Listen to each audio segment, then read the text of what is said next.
Welcome to the Lens of History. You are with Luke Herbert, speaking with special guests and placing the microscope on current and historical events.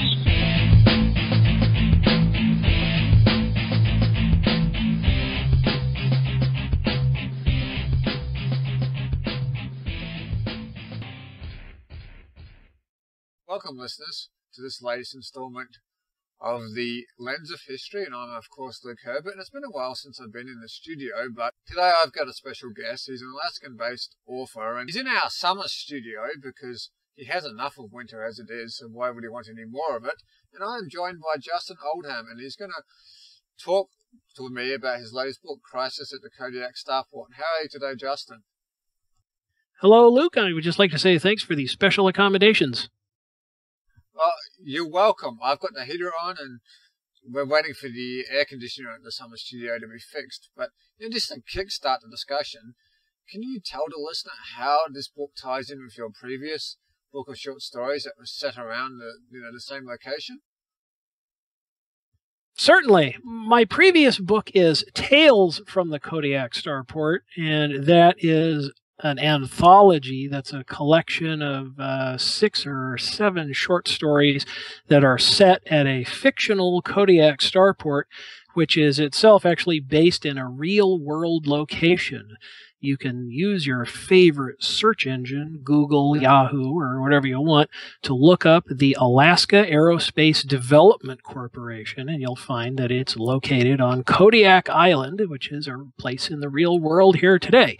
And this was first established in 1997, and when I heard Governor Tony Knowles talk about it on the radio, I realized then and there that a space launch complex would someday, possibly, be a full-blown starport. And years later, I had the opportunity to write this book, and because it was such a big picture concept, I decided to start with a collection of short stories, and then a few years later, I had the opportunity to come back, revisit the concept, and I developed Crisis at the Kodiak Starport as a full-blown, full-length, 250-page standalone novel that takes place with same or similar characters in the same situation, but this time we have an entire story from start to finish, full arc, with a whole lot of stuff happening. And, there's one of the central characters is Jim, so can you just tell the listener a little bit about how you developed that character? Yes, that is the senior administrator for the Kodiak Starport, James Cook. And to be perfectly honest, he is actually based on a real-world person. Once upon a time, when I graduated from high school, Jim Cook was somebody that I knew and actually be listening to this podcast here eventually. So, hello, Jim. Okay, so here's the thing. I graduate from high school in the spring of 1984. We're out in the parking lot, we're signing yearbooks, and Jim says to me, hey, look, I know you're going to be a famous writer someday, so I'd like to ask you for a favor now. Someday, I want to be a character in one of your books. Not just any character, I want to be the hero. I want to save the day, I don't want to die, you can't kill me off, I want to finish the book with all the hero credentials, and I want to get the girl. Well, at the time, I didn't think anything of it. I just shook his hand and said, yeah, sure, fine, I'll do it. So 30 years later, I had the opportunity to develop the short story collection, Tales at the Kodiak Starport. And once I had that in the can, so to speak, I knew that there was going to be at least one novel, and I was going to need the role of a senior administrator for that, so I decided I would keep this promise, and I would use the name of Jim Cook for this role. Now, getting down to brass tacks, the character of the senior administrator himself, he is like the senior administrator who runs a major port or a major international airport. The difference is a place like this, they fly rockets and space shuttles. That's the short version of this. But somebody like this manages more than something like Cape Canaveral or Johnson Space Center in Texas. They have at their disposal an entire multinational conglomerate that makes the rockets. They train the astronauts. They have their own chain of ground-based radars. When you think of an international airport, think of an international airport that has branch airports in other countries, and you get close to understanding what a starport might be like someday. And then, of course, think about who the person is that has to run that on a daily basis, and that's where you get the character of the senior administrator from. Gee, it's almost a throwback to the 1970s when Hollywood was producing airport films. Ah, you got it exactly. I believe the author's name was, now don't quote me on this, but I think his name was Alex Haley. The very first of those movies was 1970. It was, in fact, called Airport, and it starred, among other people, Dean Martin and...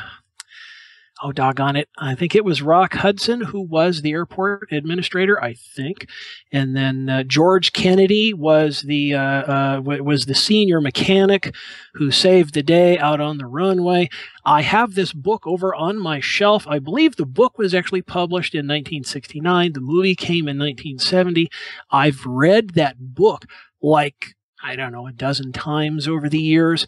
And the way Haley explained the operation of the airport, which, by the way, is Charles Lindbergh Airport in Minnesota, for those of you who are interested, it really made an impression on me. And so when I describe the day-to-day operations of the fictional Kodiak Starport, if it sounds kind of sort of like an international airport, that's where the influence of that comes from. And I think just while we're staying with characters, there's a journalist character in your story, and she works for Polar News. So can you just touch upon her for a moment?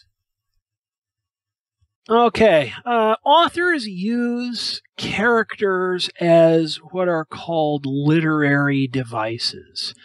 And they will allow you as the reader to go places and see things that you might not otherwise be able to see. So, in this case, I wanted you as the reader to be able to see aspects of this fictional war that the Starport administrator was never going to see, that flight systems operators were never going to see, that starport mechanics were never going to see. So I created the character of an Alaskan journalist named Beatrice Brown, and she as a contract reporter by the Starport.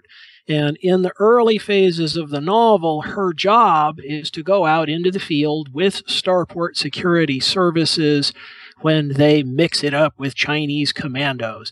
And she walks around with the portable camera system, and she films combat as it happens.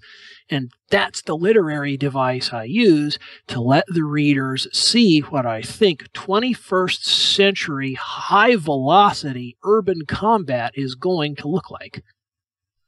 And I just want to come to the backdrop of the story, and it's China and the United States fighting over basically resources. In this case, because it's set in Alaska, it's fisheries. And I'd like to point out to the listener who may be listening, from New Zealand, Australia, the South Pacific nations, which are very small, tend to rely on fisheries as well. So, you can transplant a lot of this story to other parts of the world.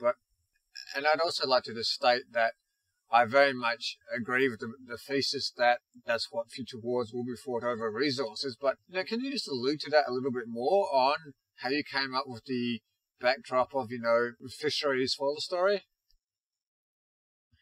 Well, I do live in Alaska, and one of the most important industries in our state is fisheries. That would be salmon and halibut and crab that we get from the Bering Sea and the Arctic Ocean.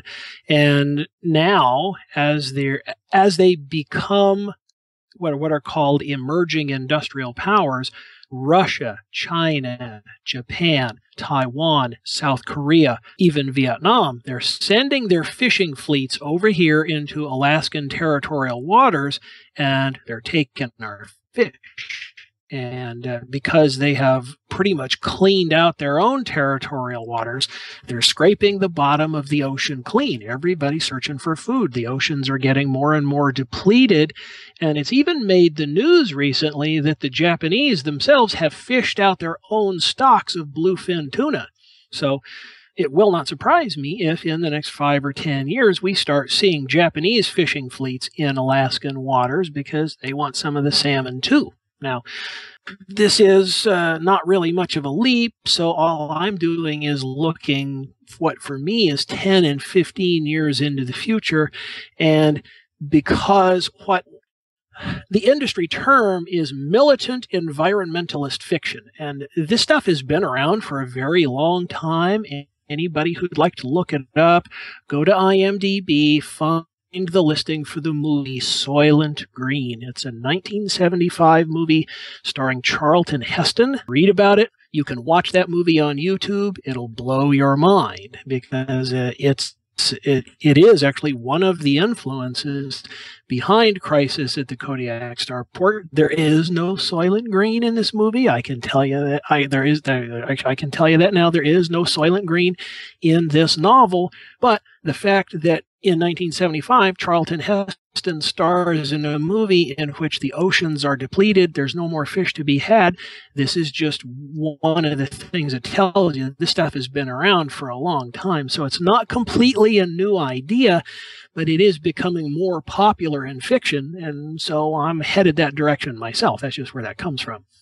And for the benefit of the Australian and New Zealand listener, I'd just like to point out about the illegal fishing that takes place down in the Southern Ocean around Antarctica to put, a bit of a geographical spin on that, and we'll be lucky if it's 5 years before what Justin describes happening is really picking up in activity. But I just want to swing along to a specific point in the story, and you and I have discussed the Battle of Jutland on and off for years, but around the page 180 in the book, there's an ongoing carrier battle, and there's a rather short discussion between the U.S. Admiral and his staff, but what really struck me is it was reminiscent of Admiral Jellicoe at Jutland, and Churchill famously said of him he was the only man that could lose the war in an afternoon. And is the U.S. Admiral in question not in Jellicoe's position?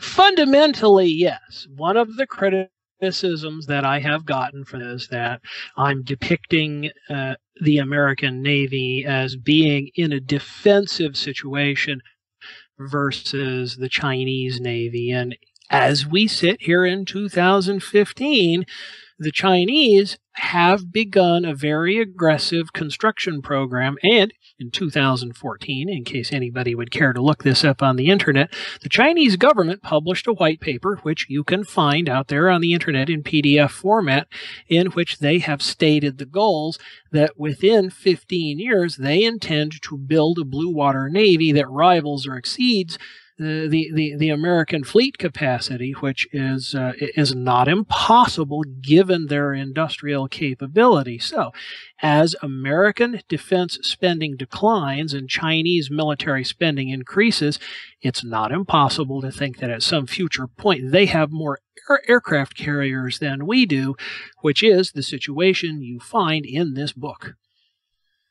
Yeah, and the only comment I'm going to add to that is that I think the US defense cutbacks are going to speed up the process of, China's Navy perhaps becoming larger than its US counterparts, but that is largely for another discussion.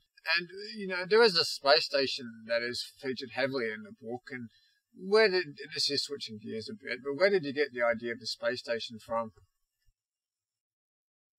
The International Space Station is quite popular. It's got its own website, and back in the late 80s, early 90s, when they started putting it together in space, everybody was wondering how big would it be, and is it going to be armed? Does it actually have weapons on it now? When President Reagan left office, the International Space Station was just an idea. When President Clinton leaves office, it's an actual fact. And on the day that President Clinton left office, there was speculation that the International Space Station was armed, but nobody knew that for a fact. It wasn't until the Bush administration comes into office that Bush 43 had people come out and de facto just absolutely swear up and down that, hey, it's a civilian station. It is absolutely not armed. Well, okay, that's fine and well, but it got the fiction writer in me wondering, what would happen if you did put a weapon in space? Who would do this and why? Ultimately, I formulated my reasoning, and it's what you find here in Crisis at the Kodiak Starport. And by the way, this does include what would the Chinese response be to an armed space station. If the Chinese government knew that there was an American space station in orbit with some kind of weapon, what would they do about it? And without giving anything away, you'll be able to read what I think they would do in Crisis at the Kodiak Starport. And I can let the listener know that there's a railgun that appears on that space station. So, without giving too much of the plot away, how did you come up with a railgun for the story? Well, actually, if anybody wants to use their favorite search engine and look up the term railgun right now, more specifically United States Navy railgun, what you'll see are several different websites related to what's called a Gauss cannon. And what this literally is a giant stack of magnets that shoots a steel girder something like 26 miles, which in its current configuration is not much of a big deal, but the idea is they can build them bigger. The theory is that a weapon like this would have over the horizon capacity. Eventually, the Navy wants to build one of these that it can put on a warship that might have a 50 to 60 mile capacity. But more interestingly, if you put a weapon like this on a satellite or on a space station in space, it would become what is then called a kinetic strike weapon. If you take something like a solid steel telephone pole and drop it from orbit, it hits the ground with enough explosive force to equal a small nuclear weapon. And for something that is basically stupid and has no electronics in it, that's pretty cheap destruction. And I want to come back to another specific instance in the book, and because quite frankly, even though he's a fictional character, I got to say I felt sorry for the U.S. Admiral being in Jellicoe's shoes. Time marches on, but some circumstances just keep coming back and back.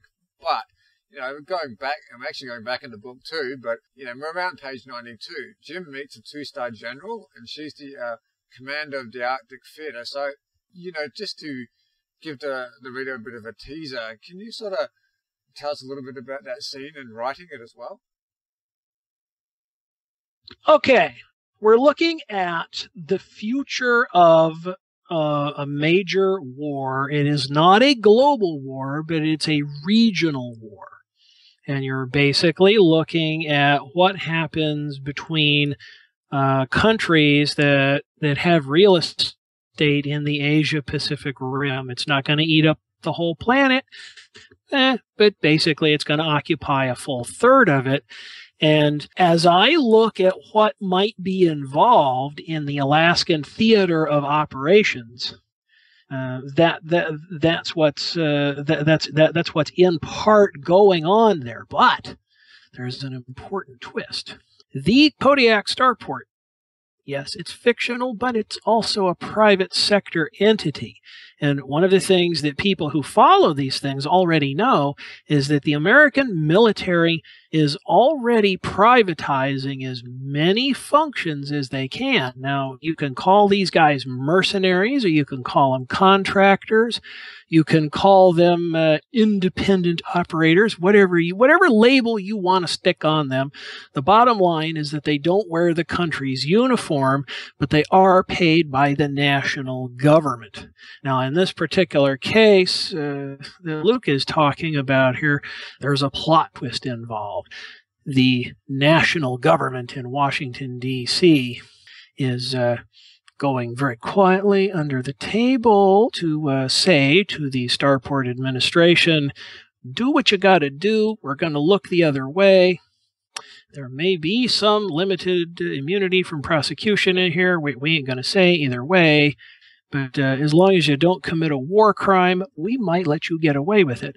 And while that may sound like the stuff of pure fiction, we are fast approaching a point in the modern world where law does not keep pace with modern war. So that's what I wanted to explore. Yes, and the Starport also uses its own private contractors for what we'd think of as military purposes. And, I think there's some old F-16s or F-15s involved as well. I won't give away the plot, but just also alludes slightly to how the Kodiak Starport is, well, fundamentally starts out looking out for its own security interests, and then the foresight of Jim means they start positioning themselves for the coming conflict. Well, going back to what we talked about earlier in this conversation, the Kodiak Starport is a multinational conglomerate. They have assets that cover a wide range of capabilities in a wide range of places. But that still means they have to pick sides in the conflict, and ultimately they choose the American side of this conflict. They're not siding with the Chinese, they're siding with the Americans. That is the straight up fact of the matter. Now, they don't have American troops guarding the Starport compound. They've got their own troops guarding the compound.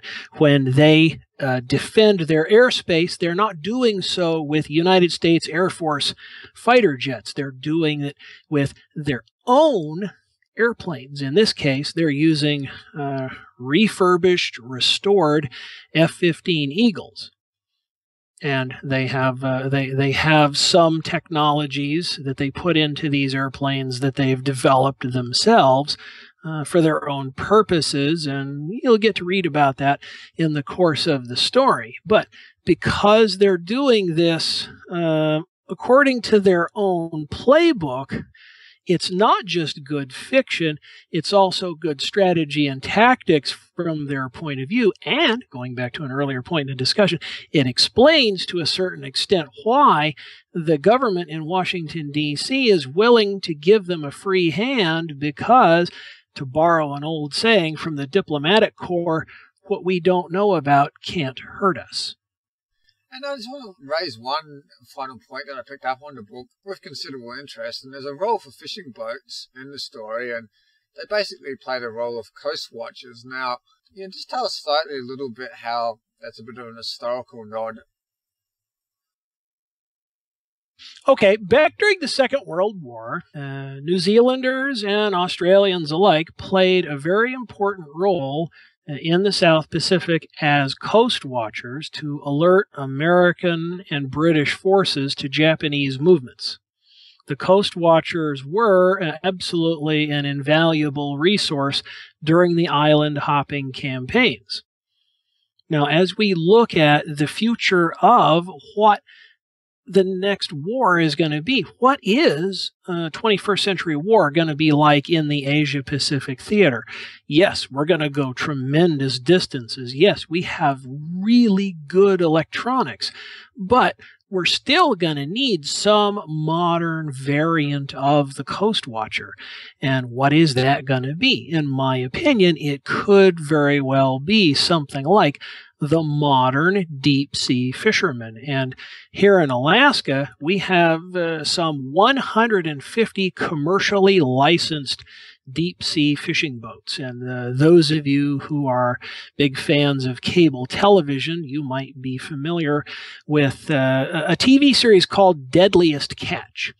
That's a show that follows the crews of 5 different fishing boats that work out of Alaska. And if you have never seen it, you can find episodes of that on YouTube. And they go through the boats and they show you what it's like to be on the individual boats, the daily routine, the whole 9 yards. But boats of these type, they are 65 to 85 feet long. They sail out of Australia, New Zealand, and other places, Singapore, Hong Kong, Philippines, lots of different places out of Japan. There are literally thousands of these fishing boats all across the Asia-Pacific rim. So, in a wartime situation, the governments of these nations are going to call on those fishermen to go out in the deep water and just tell us what you see. So I think they are going to be the modern coast watchers. I don't dispute that at all. And you also have coastal fishing vessels which don't go out into what I suppose you'd think of as the open sea, but they'll be able to keep watch close to the harbours for shipping movements and movement of warships as well. And there will, of course, be a role for some guy sitting in a hut somewhere on land. But thank you very much for joining us at the studio. But just before I let you go, Justin, how do people find your website and how do they purchase your book? You can find my website at www.justinoldham.com. You can buy my book through Amazon or your favorite online bookseller.